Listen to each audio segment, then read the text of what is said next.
Mari mengawali acara kita pada hari ini dengan membuat tanda kemenangan Kristus dalam nama Bapa dan Putera dan Roh Kudus. Amin. Salam saudara-saudari yang terkasih, umat paroki Sidikalang, demikian juga umat Kristiani dimanapun Anda berada. Tuhan bersamamu. Renungan kita pada hari ini, hari Kamis tanggal 23 September, yang merupakan peringatan wajib Santo Padre Pio, diambil dari Injil Santo Lukas bab 9, ayat 7 sampai dengan 9. Ingin bertemu dengan Yesus. Suatu perjumpaan akan mengubah banyak hal. Buahnya tergantung dari cara dan alasannya. Di sini ada tokoh Herodes yang ingin bertemu dengan Yesus.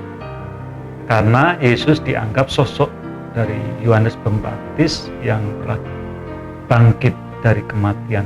Demikianlah berita yang tersebar. Kerinduan dari Herodes untuk bertemu Yesus akhirnya memang terjadi. Ia girang karena memang sudah rindu bertemu dan mengharapkan Yesus membuat mukjizat.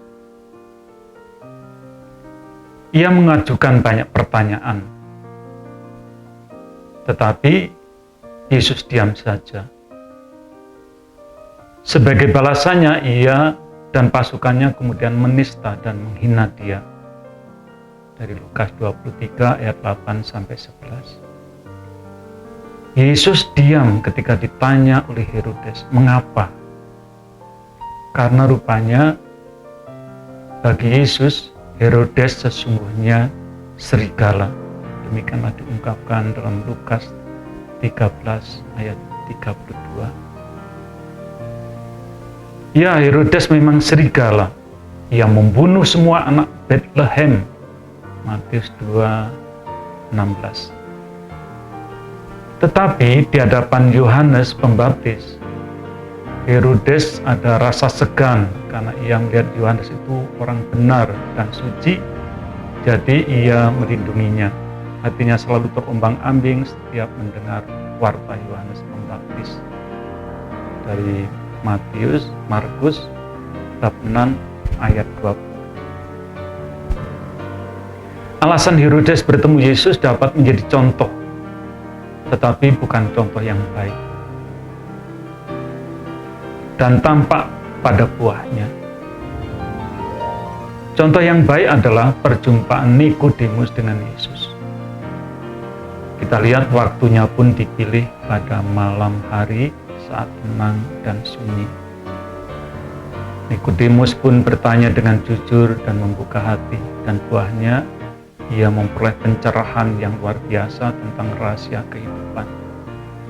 Diambil dari Yohanes 3 ayat 1 sampai 21, yang kemudian membawanya terus mempunyai ikatan batin yang kuat dengan Sang Juru Selamat itu. Kita dapat melihat dari Yohanes 19 ayat 39. Ikatan batin yang mendarah daging juga terjadi pada perjumpaan dan persahabatan erat Santo Pedro Pio dengan Yesus. Hingga Padre Pio yang hari ini kita peringati itu menerima tanda stigmata, yaitu dalam rupa derita Yesus yang hampir ada nampak dalam seluruh tubuhnya. Maka bila hati kita gundah karena alasan apapun, kita juga terombang-ambing pikiran, datanglah ke Yesus dengan rendah hati, menemui Yesus, perjumpaan sebagaimana Nikodemus. Dalam cinta kasih, jalinlah persahabatan dengannya, maka kita akan memperoleh hidup sejati, damai, dan bahagia. Amin. Saudara sekalian, semoga renungan kita pada peringatan Santo Padre Pio ini juga dapat merasakan kita bagaimana kita juga menghayati penderitaan.